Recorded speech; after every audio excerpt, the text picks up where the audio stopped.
ஸ்ரீசக்கர வரதாச்சாரியம் சுத்தசத்வ குருத்தமம் ஸ்ரீநிதிம் ராகவம் வந்தே ஹியபார கருணாகரம். கவசம் கனெக்ட் நேயர்களுக்கு நமஸ்காரம்.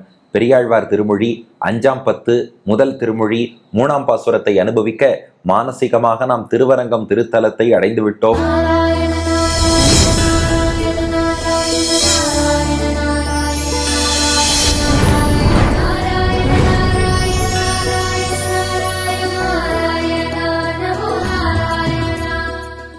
பெரிய பெருமாளிடம் தம் புலன்களும் மனசும் மேலே விழுந்து விழுந்து ஈடுபடுறதுங்கிறத பெரியாழ்வார் வர்ணித்து கொண்டே வருகிறார். அதில் 3ஆவது பாசுரம் பெருமாள்கிட்ட சொல்கிறார், எம்பெருமானே, எனக்கு நல்லது கெட்டதெல்லாம் தெரியாது. வாழ்க்கையில் என்ன பண்ணால் உயரலாம் உய்வடையலாம், என்ன பண்ணால் தாழலாம், என்ன பண்ணால் நரகத்தில் வீழலாம், அதெல்லாமும் தெரியாது. ஆனால் நாக்கு மட்டும் நாராயணா நாராயணான்னு உன் திருநாமத்தை சொல்லி கொண்டு இருக்கிறது. இப்படி பெருமாள்கிட்ட ஈடுபடுறேனே, வேற எது தெரிஞ்சிருக்கோ தெரியலையோ, பகவன் நாமத்தை சொல்கிறேனே, அதனால ஒரு சாத்விகமான நல்ல ஒரு கர்வம் அடியனுக்கு ஏற்பட்டுள்ளது, ஒரு பெருமிதம் ஏற்பட்டுள்ளதுங்கிறார். சிச்சோ, கர்வம் பெருமிதம் வரலாமான்னா பாட்டை என்னன்னா கவனிங்கோ. என்ன கர்வம் என்ன பெருமிதம்னு பாட்டில் இருக்கு. 3ஆவது பாசுரம், நன்மை தீமைகள் ஒன்றும் அறியேன், நாரணா என்னும் இத்தனை அல்லால், புன்மையால் உன்னை புள்ளுவம் பேசி புகழ்வான் அன்று கண்டாய் திருமாலே, உண்ணுமாறு உன்னை ஒன்றும் அறியேன், ஓவாதே நமோ நாரணா என்பன், வன்மையாவது உன் கோயிலில் வாழும் வைட்டணவன் என்னும் வன்மை கண்டாயே. நன்மை தீமைகள் ஒன்றும் அறியேன், நாரணா என்னும் இத்தனையல்லால், புன்மையால் உன்னை புள்ளுவம் பேசி புகழ்வான் அன்று கண்டாய் திருமாலே, உண்ணுமார் உன்னை ஒன்றும் அறியேன், ஓவாதே நமோ நாரணா என்பன், வன்மையாவது உன் கோயிலில் வாழும் வைட்டணவன் என்னும் வன்மை கண்டாயே. இப்ப பாட்டு பாருங்க. பெரியாழ்வார் பெருமாள்கிட்ட சொல்றார், நன்மை தீமைகள் ஒன்றும் அறியேன். நன்மைனா உங்களுக்கே தெரியும், நல்லது. தீமைனா கெட்டது சொல்லுவோம் இல்லையா? அவர் நல்லது கெட்டது தெரியாதவர்னு பெரியாழ்வார் சொல்லிக்கிறார். நன்மை நல்லது எது, தீமைகள் கெட்டது எது என்று ஒன்றும் அறியேன், அடியனுக்கு எதுவுமே தெரியாது. நமக்கு தோணும் சம்பந்தம் இல்லாமல் நல்லது கெட்டது தெரியாதுன்னு ஏன் சொல்றாருன்னு. இந்த இடத்தில் அதை எப்படி புரிந்து கொள்ள வேண்டும்னு பெரியவாச்சான் பிள்ளை வியாக்கியானம் பண்றார். அதாவது பெரியாழ்வார் நாராயணா நாராயணான் பெருமாளுடைய திருநாமத்தை சொல்றாரு இல்லையா? அவர் என்ன சொல்றாராம், என் நிலையில் இருந்து கொண்டு பார்த்தால் நாராயணான் சொல்வது நன்மையானா, இத்தனை பாப்பத்தை பண்ணவன் வாயில நாராயணான்னு சொன்னா தீமையோன்னு தோன்றதான். அதே சமயம் பெருமாளை நினைச்சு பார்க்கும்போது பாபியால் கூட துதிக்கப்படும் நாராயணன்னா நன்மைன்னு தோன்றதான். அதாவது நாராயண நாமத்தை அனுசந்தானம் செய்தல், அந்த நாமத்தை சங்கீர்த்தனம் செய்தல், அத நம்ம ஆங்கிள்லேருந்து பார்க்கும்போது என்னடா இவன் போய் நாம சங்கீர்த்தனம் பண்றான், தீமை போல தெரியறதான். பெருமாளுடைய ஆங்கிள்லேருந்து பார்க்கும்போது இவா கூட கடைசியில பெருமாளை தானே துதிக்கிறா, நன்மையா தெரியறதான். பெரியாழ்வார் இடத்தில் பார்க்கும்போது ஐயோ, இவர் நாராயணான்னு சொல்றது கூட ஒரு பாப்பமோ தீமையோ அப்படின்னு தோன்றதான். பெருமாள்கிட்ட பார்க்கும்போது அபராத சகத்துவம், தீமையா இருந்தாலும் அதையும் பொறுத்துண்டு அனுகிரகம் பண்றானேன்னு தோன்றதான். நன்மை தீமைகள் ஒன்றும் அறியேன், இப்ப எனக்கு சொல்றதா வேண்டாமான்னு தெரியலங்கிறார். இப்ப அர்த்தம் பாருங்க, இது நல்லதா கெட்டதான்னு தெரியல, நாராயணான்னு சொல்லலாமா வேண்டாமான்னு தெரியல. ஆனா என்னன்னா, என் நாக்கு இதை தவிர எதையும் சொல்ல மாட்டேங்கிறது. அதான் பாட்டின் தொடர்ச்சி பாருங்க. நாரணா என்னும் இத்தனை அல்லால், நாரணானா நாராயணா, அதான் சுருக்கமா நாரணான்னு வந்திருக்கு.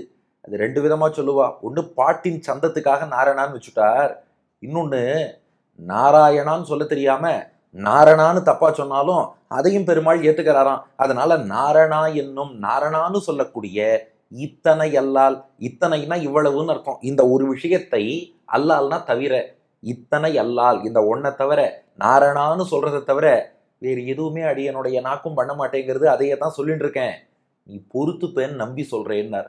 ஏன்னா சொல்ற திருநாமம் என்ன, நாராயணா. நாராயணன்னா என்ன அர்த்தம்னா, நாரம்னா எல்லா ஜீவாத்மாக்கள், அயனம்னா ஆதாரம். நாராயணன்னா நாரங்களாகிய அத்தனை பேருக்கும் ஆதாரமாக இருந்து தாங்கி கொண்டிருப்பவன் அவன் தானே. நாம பாபம் பண்ணிட்டோங்கிறதுக்காக விலக்கி வைக்கணும்னு நினைச்சா என்னைக்கோ விலக்கி வச்சிருக்கணுமே. எல்லா நாரங்களாகிய ஜீவாத்மாக்களுக்கும் அயனமா ஆதாரமா இருந்து அந்த நாராயணன் தாங்கின்னு தானே இருக்கான். நிச்சயம் விலக்கி வைக்க மாட்டான்னு தெரியுது. நன்மையோ தீமையோ எதுவும் தெரியலைனாலும் நாராயணான்னு தெரிஞ்சிருக்கு. இப்ப பாட்ட பாருங்க, நன்மை தீமைகள் ஒன்றும் அறியேன் நாரணா என்னும் இத்தனை அல்லால். எனக்கு நாராயணாங்கிறது தெரிஞ்சுடுத்து, நல்லது கெட்டது தெரியல. ஆனா இன்னொன்னு சொல்றேன்ப்பா, நான் பக்தியோடு நாராயணான்னு சொன்னேனான்னு தெரியாது, ஆனா உன்னை ஏமாத்தணுங்கிற நோக்கத்துல மட்டும் சொல்லல. அதான் பாட்டின் 2வது அடி. புன்மையால் உன்னை புள்ளுவம் பேசி புகழ்வான் அன்று கண்டாய் திருமாலே. புன்மைனா அற்பத்தனம்னு அர்த்தம். இந்த இடத்துல அற்ப பலன்களை விரும்புவதான். இப்ப பெருமாள்கிட்ட போய் எனக்கு பணம் கொடு, காசு கொடு, வேலை வாங்கி கொடு, ஆபீஸ்ல பதவி உயர்வு வாங்கி கொடு, இல்ல ஈவன் ஆத்மானுபவத்தை பெற்று கொடு, ஸ்வர்க்கத்தை கொடு, இதெல்லாம் கேட்டா இந்த தாழ்ந்த அற்ப விஷயங்களை கேட்பதற்குத்தான் புன்மைன்னு பேரு. புன்மையால் பல பேர் பெருமாளை துதிக்கிறேன்னு வருவா. அதாவது பாகவதால நம்ம குறையா சொல்லக்கூடாது, பெருமாளை சேவிக்க வரவா எல்லாரும் வசதி தான். ஒரு கருத்தை வலியுறுத்துறதுக்கு சொல்றோம். இப்போ ஒரு கோவிலுக்கு 100 பேர் வரான்னு வச்சுக்கோங்களேன், 90 பேர் பார்த்தா ஆஃபீஸில் வேலை கிடைக்கணும், இல்லை பையன் நல்ல மார்க் வாங்கணும், ப்ரொமோஷன் வேணும், லாட்ரியில் பணம் விழணும், ஏதேதோ விஷயங்கள் ஆசைப்பட்டுன்னு வரா பாருங்க, அதெல்லாம் புண்மையாம். ஒரு 10 பேர் பெருமாளுக்கு பல்லாண்டு பாடி கைங்கரியம் பண்ணணும், மோட்சம் வேணும், பெருமாளை அனுபவிக்கணும் எதிர்பார்த்து வரா பாருங்க, அதுக்கு நன்மைன்னு பேரான். இது அடியன் சொல்லல, பெரியவாச்சான் பிள்ளை வியாக்கியானத்துல காட்டுறார். புண்மையால்னா அந்த 10 பேர் கோட்டியில நன்மை உயர்ந்த விஷயத்தை வேண்டி வராளே அந்த கோட்டியில சேரல. 90 பேர் புண்மை அற்பமான விஷயம் வேண்டி வராளே அந்த கோட்டியில இருந்துட்டு புண்மையால் உன்னை, எப்பேற்பட்ட நீ, எந்த வரம் கேட்டாலும் கொடுத்துருவ, மோட்சத்தையே கேட்டாலும் கொடுத்துருவ, அப்படிப்பட்ட உன்னை, எல்லாரை விட உயர்ந்தவனான உன்னை புள்ளுவம் பேசி, புள்ளுவம்னா வஞ்சனை சொற்கள்னு அர்த்தம், ஏமாற்றுவது. யார் ஞாபகம் வரணும்? திருக்குடந்தை மோகன் சுவாமி ஒவ்வொரு பாட்டிலும் பெரியாழ்வார் ஒரு புது வார்த்தை சொல்லி கொடுத்துருவாருன்னு அவர் சொல்லுவார் இல்லையா, இந்த பாட்டுல சொல்லியிருக்காரு பாருங்க, புள்ளுவம். புள்ளுவம் அப்படின்னா வஞ்சித்தல், பொய் பேசுதல், ஏமாற்றுதல்னு அர்த்தம். நிறைய பேர் என்ன பண்றா, பெருமாள்கிட்ட வரா, ஆஹா நான் ஒரு பக்திமான், பெருமாளை உன்னை செவிப்பதற்காக வந்திருக்கிறேன், எல்லாம் சொல்லி பேசின்னு இருப்பாளாம். காரியம் ஆயிடுத்துன்னு வச்சுக்கோங்களேன், ஓகே எனக்கு கிடைக்க வேண்டியது கிடைச்சுடுத்து, அதை அனுபவிக்கிறேன்னு போயிடுவாளாம். இதுக்குத்தான் வஞ்சனைன்னு பேரு. இப்ப அதே உதாரணத்துக்கு வருவோம். பெருமாளையே அனுபவிச்சு கைங்கரியம் பண்ணணும்னு வேண்டிட்டு கோவிலுக்கு வரா இல்லையா, அவ பிரயோஜனத்தை அடைஞ்சதுக்கு அப்புறமும் பெருமாளோட தான் இருப்பா. ஏன்னா அவன் கேட்ட பிரயோஜனம் என்ன, பெருமாளை அடைஞ்சு தொண்டு செய்யணும், அவர் கூடவே இருப்பா. நான் இந்த பணம் வேணும், ஆத்மானுபவம் வேணும், சொர்க்கம் வேணும், இதெல்லாம் கேட்டுன்னு வரவா பிரார்த்தனை பண்ற வரைக்கும் இவர்கிட்ட இருப்பா. பிரார்த்தனை நிறைவேறிடுத்துனா நான் அதை அனுபவிக்கிறேன்னு கிளம்பி போயிடுவா, பெருமாளுக்கு டாட்டா பை பை சொல்லிடுவா. ஒருவேளை பிரார்த்தனை நிறைவேறலைன்னா நாஸ்திகனா போயிடுவா, நான் கேட்டேன் பெருமாள் கொடுக்கல, இவர் எனக்கு வேண்டாம். அப்போ மற்றவாள்லாம் ஏமாற்று நோக்கத்துல வரா, சும்மா பக்தன் போல வரான், காரியம் ஆனதும் பகவானை விட்டுட்டு போயிடுறான். ஆனா பெரியாழ்வார் சொல்றார், புண்மையால் உன்னை புள்ளுவம் பேசி புகழ்வான் அன்று கண்டாய். அப்படி புகழ்கிறார்களே உன்னை, அன்றுனா அவர்களில் ஒருவன் அல்லேன், கண்டாய் நன்னா பார்த்துக்கோ, பெருமாளே புகழ்வான் அன்று கண்டாய், சும்மா அந்த மாதிரி உன்னை புகழ்ந்து கொண்டு வருகிறார்களே அவர்களில் ஒருவனாக அடியனை கருதி விடாதே. இது நம்ம திருப்பாவையில ஆண்டாள் பாடியிருக்கா, போற்றியாம் வந்தோம் புகழ்ந்தேலோர் எம்பாவாயின்னு வருது இல்லையா, அங்க இந்த ரகசியம் காட்டியிருக்கா. போற்றி வருபவர்கள்ங்கிறவா யாருன்னா பெருமாள் நன்னா இருக்கணும்னு வாழ்த்திட்டு வரவாளாம். புகழ்ந்து வருபவர்னா எனக்கு ஒன்று வேணும்னு கேட்டுன்னு வரவாளாம். போற்றுதலுக்கும் புகழ்வதுக்கும் அதான் வித்தியாசமா. தமிழ்ல ரெண்டுக்கும் வித்தியாசம் உண்டு. போற்றுதலும் புகழ்தலும் ஒண்ணு கிடையாது. புகழ்தல்னா உன்னை எப்படியாவது ப்ளீஸ் பண்ணி ஏதாவது சந்தோஷப்படுத்தி ஒன்று வாங்கிட்டு போகணும்னு நினைச்சா அது புகழ்தல். மனசார நீ நன்னா இருக்கணும்னு வாழ்த்தினா போற்றுதல். பெரியாழ்வார் சொல்றார், நான் உன்னை போற்றி வருபவனை ஒழிய புகழ்வான் அன்று கண்டாய், சும்மா புகழ்ந்து கொண்டு வருபவன் கிடையாது. திருமாலே நீ யாரு, திருவாகிய லக்ஷ்மிக்கு கணவன். இங்க ஒரு ரகசியமான அர்த்தம் பெரியவாச்சான் பிள்ளை காட்டுறார். பெருமாளுக்கு எப்படி பல்லாண்டு பாடணும்னு சொல்லி கொடுத்தது யாருன்னா திருவாகிய லக்ஷ்மியா. பெருமாளுக்கு முதல்ல யார் பல்லாண்டு பாடினார்னா திரு லக்ஷ்மி பக்கத்துல இருந்து பெருமாள் திருவடியை வருடி விட்டுண்டு உங்க திருவடிக்கு வலிக்க கூடாதுன்னு அவ பல்லாண்டு பாடின்னு இருக்கா. அந்த லக்ஷ்மி வழியில பல்லாண்டு பாடுறவன், அதனாலதான் இந்த பாட்டுல திருமாலே என்று சொல்கிறார். அப்ப பாட்டின் முதல் பாதி ஆயிடுதா, எனக்கு நல்லது கெட்டது தெரியல, நாராயணான்னு மட்டும் சொல்லிட்டு இருக்கேன், அதை தவிர வேற எதுவுமே தெரியல. ஆனா ஒண்ணு, அற்ப விஷயத்தை வேண்டி சும்மா புகழ்ந்துட்டு ஏமாத்திட்டு வர கோஷ்டியில அடியன் இல்லை, அது மட்டும் தெரியும். அப்புறம் என்ன சுவாமி மோட்சம் கொடுக்கலாமேன்னார் பெருமாள். பெரியாழ்வார் அடுத்து சொல்றார், இல்ல பெருமாளே, இந்த மோட்சம் விரும்புறவாள்னா பக்தி யோகம்னு ஒரு விதமா உன்னை தியானம் பண்ணுவா இல்லையா, அதுவும் அடியேனுக்கு தெரியாது. உண்ணுமாறு உன்னை ஒன்றும் அறியேன். உண்ணுதல்னா சிந்தித்தல், தியானித்தல்னு அர்த்தம். ஆறுனா வழின்னு அர்த்தம். இது ஏதோ வழி இல்லை, உபனிஷத் காட்டிய வழி. உண்ணும், உன்னை சிந்தித்து தியானம் பண்ணுவதில் 6 உபனிஷத் காட்டிய வழி, உன்னை உன்னை குறித்து எப்படி பண்ணணுங்கிறத, உன்னை உன்னும் 6 ஒன்றும் அறியேன், அது சுத்தமாவே தெரியாது. எனக்கு எப்படி நல்லது கெட்டதும் சுத்தமா தெரியாதோ, உபனிஷத்துல உன்னை எப்படி தியானம் பண்ண சொல்லியிருக்கு அதுவும் தெரியாது. தெரியாட்டாலும் ஒரு காரியம் மட்டும் பண்ணிட்டு இருப்பேன், ஓவாதே நமோ நாரணா என்பன், எப்போதும் அந்த 8 எழுத்து மந்திரத்தை சிந்திப்பேன். ஓவாதேனா இடைவிடாமல்னு அர்த்தம், ஒரு நொடி பொழுது கூட இடைவிடாமல். ஏன்னா அதே காரணம், முன்பு பார்த்தோம் இல்லையா, மற்றவாள்லாம் பிரயோஜனம் கிடைச்சுடுத்துனா சந்தோஷம்னு வாங்கிட்டு போயிடுவா, பிரயோஜனம் கிடைக்கலன்னா நீயே எனக்கு வேண்டான்ட்டு திரும்பி போயிடுவா. ஆனா பெரியாழ்வார் விரும்புவது பெருமாளை தான். அதனால ஓவாதே, இடைவிடாது, நமோ நாரணா நமோ நாரணா என்று 8 எழுத்து மந்திரத்தை சுருக்கி பாடுறார்.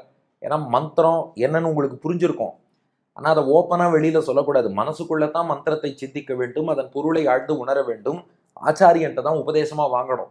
அதனாலதான் பாட்டுல ஒழிச்சு நமோ நாரணா என்பன், நமோ நாரணான்னு எந்த மந்திரம்னு உங்களுக்கு புரிஞ்சிருக்கும், அந்த 8 எழுத்து மந்திரத்தையே சொல்லி கொண்டிருக்கிறேன்கிறார். அப்ப 2 கான்ட்ராஸ்ட் காட்டுறார் பாருங்க. உபனிஷத்துல உன்னை எப்படி தியானம் பண்ணணும்னு சொல்லியிருக்கு, அது எனக்கு தெரியாது. அதே சமயம் உன் திருநாமத்தையோ 8 எழுத்து மந்திரத்தையோ சிந்திக்காம என்னால இருக்க முடியல, அன்போடு இடைவிடாது சிந்தித்து கொண்டு இருக்கிறேன். அதனால முன்னாடி சொன்ன விஷயம், எனக்கு ஒரு கர்வம் வந்துருத்துப்பா, ஒரு பெருமிதம் வந்ததுன்னார். பாட்டின் ஈற்றடி பாருங்க, வன்மையாவது, வன்மைனா பெருமிதம், மிடுக்குன்னு அர்த்தம். அப்படியே ஸ்டைலா வரான்ப்பா, ஆங்கிலத்துல சொல்லுவோம் இல்லையா, அதுக்கு தான் மிடுக்குன்னு பேரு. மிடுக்கு, வன்மையாவது, எனக்கு அதனால ஒரு வன்மை வந்து விட்டது. பெருமாள் பார்த்தார், சுவாமி இது வரைக்கும் நீ சொன்னதெல்லாம் சரிதான், கர்வம் எல்லாம் வரப்படாதேன்னார். பெரியாழ்வார் சொன்னார், ஏதோ கர்வம் இல்ல. இப்போ ஜனக மகாராஜா சீதைய ராமனுக்கு தாரவாத்து கொடுக்கும்போது, இயம் சீதா மம சுதான்னா, என்னுடைய பொண்ணு இந்த சீதான்னா, அதை யாராவது தப்புன்னு சொல்ல முடியுமா? சீதைய போல ஒரு பொண்ணு கிடைச்சிருக்கான்னா என் பொண்ணுன்னு தான் சொல்லிக்கணும். என் பெருமாளையே என் பெருமாள், எங்க பெருமாள் உரிமையோட சொல்றோம் இல்லையா, அதுலலாம் தப்பே கிடையாது. ஆமா, என் வீடு, என் பங்களா, என் காரு, என் ஆஃபீஸ், ஏதேதோ விஷயத்துல இந்த பற்று கர்வம் வந்தாதான் தப்பே ஒழிய, பகவானை நல்லா அனுபவிக்கக்கூடிய பாக்கியம் கிடைச்சதுன்னு சாத்விகமாக பெருமிதம் கொள்ளுவதில் தப்பே கிடையாது. இன்னொன்று பொறாமைக்கே சொல்லுவா, ஐயோ அவர் கோவில்ல இருந்துட்டு பெருமாளை இவ்வளோ தூரம் அனுபவிக்கிறாரே, நம்மளால அனுபவிக்க முடியலையேன்னு சாத்விகமாக ஒரு தாபப்படுறதுல தப்பு இல்லை. நான் இன்னைக்கு நல்லா பெருமாளை அனுபவிச்சேன்னு சாத்விகமாக பெருமை கொள்வதிலும் தப்பில்லை. அதனால பெரியாழ்வார் சொல்றார், வன்மையாவது, எனக்கு அந்த பெருமிதம் உண்டு. என்ன பெருமிதம்னா, நல்லது கெட்டது தெரியாம இருக்கலாம், நாராயணான்னு சொல்லிட்டு இருக்கேன், உன்னை ஏமாத்தல. எனக்கு பக்தி யோகம் தெரியாம இருக்கலாம், ஆனா உன் மந்திரத்தின் பொருளை சிந்திக்கிறேன். எல்லாத்துக்கும் மேல உன் கோயிலில் வாழும், கோயில்னா இங்க எது, ஸ்ரீரங்கத்தை குறிக்கிறது, உன் திருவரங்கமாகிய உன்னுடைய அந்த திருக்கோவிலிலே வாழும், உன்னை அனுபவித்து கொண்டு வாழக்கூடிய வைட்டணவன், வைஷ்ணவன் ஒரு வார்த்தை சொல்றோம் இல்லையா, அது சம்ஸ்கிருத வார்த்தை, அதை தமிழ் படுத்தியிருக்கார் பெரியாழ்வார். வைட்டணவன், நான் ஒரு வைஷ்ணவன், ஸ்ரீரங்கத்தில் பெருமாளை சேவித்து கொண்டு திருக்கோவிலிலே இருக்கக்கூடிய வைஷ்ணவன் என்னும் வன்மை கண்டாயே, அதுதான்ப்பா என்னுடைய வன்மைன்னார். அதாவது நாம என்ன சொல்லுவோம்னா, எனக்கு ஒரு பெரிய வீடு இருக்கு அதனால நான் பெரிய ஆளு, பெருமிதம் கொள்வோம். பெரியாழ்வார் சொல்றார், எனக்குன்னு வீடே கிடையாது, பெருமாளுடைய கோவில்ல படுத்துட்டு துயில்வேன், ஆனா அதுதான் எனக்கு பெருமிதம். நாம என்ன சொல்லுவோம், நான் அந்த நாட்டுக்கு போனேன், இந்த நாட்டுக்கு போனேன், ஃபாரினுக்கு போனேன், இதான் பெருமைம்போம். பெரியாழ்வார் சொல்றார், எனக்கு ஸ்ரீரங்கத்தை தவிர எதுவுமே தெரியாதுன்னு சொல்றேன், அதுதான் பெருமிதம். இப்ப நீங்க சொல்லுங்க, நல்ல விஷயத்துக்கு பெருமிதம் கொள்ளலாமா கூடாதான்னு. அவ்வளவு சொத்து சேர்த்தேங்கிறது பெருமை இல்லை, பெருமாளுடைய அருளை சேர்த்தேன் என்பதுதான் பெருமை. அந்த பெருமை அடியனுக்கு உண்டு என்று இந்த பாட்டில் தெரிவிக்கிறார். நன்மை தீமைகள் ஒன்றும் அறியேன், நாரணா என்னும் இத்தனை அல்லால், புண்மையால் உன்னை புள்ளுவம் பேசி புகழ்வான் அன்று கண்டாய் திருமாலே, உண்ணுமாறு உன்னை ஒன்றும் அறியேன், ஓவாதே நமோ நாரணா என்பன், வன்மையாவது உன் கோயிலில் வாழும் வைட்டணவன் என்னும் வன்மை கண்டாயே. நன்மை தீமைகள் ஒன்றும் அறியேன், நாரணா என்னும் இத்தனையல்லால், புண்மையால் உன்னை புள்ளுவம் பேசி புகழ்வான் அன்று கண்டாய் திருமாலே, உண்ணுமார் உன்னை ஒன்றும் அறியேன், ஓவாதே நமோ நாரணா என்பன், வன்மையாவது உன் கோயிலில் வாழும் வைட்டணவன் என்னும் வன்மை கண்டாயே. நல்லது கெட்டது அடியனுக்கு தெரியாது, நாராயணா நாராயணான்னு உன் திருநாமத்தை தவிர வேற எதுவும் தெரியாது. ஆனா அற்ப பொருளுக்கு ஆசைப்பட்டு உன்னை ஏமாத்தி புகழக்கூடியவன் நிச்சயமா நான் கிடையாது. திருவின் கல்வனாகிய எம்பெருமானே, பக்தி யோகத்தில் உன்னை எப்படி தியானிக்கணும்னு எனக்கு தெரியாது. ஆனால் இடைவிடாது நமோ நாராயணாயன்னு அந்த மந்திரத்தை சொல்லிட்டு இருக்கேன். அதனால் அடியனுக்கு ஒரு பெருமை. என்ன பெருமைன்னா, உன் திருக்கோவிலில் உன் அடியவனாக வாழக்கூடிய ஒரு வைஷ்ணவன் என்பதிலே பெருமை கொள்கிறேன்னு இந்த பாட்டில் சாதிக்கிறார் பெரியாழ்வார். அடியன் வழங்கும் ஆங்கில வடிவம்: I don't know what is good, what is bad, I don't know anything else other than Narana the name. But wishing for worldly desires, I never come to you praising you, oh the Lord of Sri. I don't know how to meditate on you as ordained by Upanishads, but incessantly I am chanting your 8-syllabled mantra, and I have developed a pride, a good pride, that I am a Vaishnava residing in your temple என்பது இதற்கான ஆங்கில வடிவம். இனி இதற்கடுத்த பாசுரத்தில் பெரியாழ்வார் பெருமாளோடு என்ன உரையாடினார் என்பதை காண்போம். பெரியாழ்வார் திருவடிகளே சரணம்.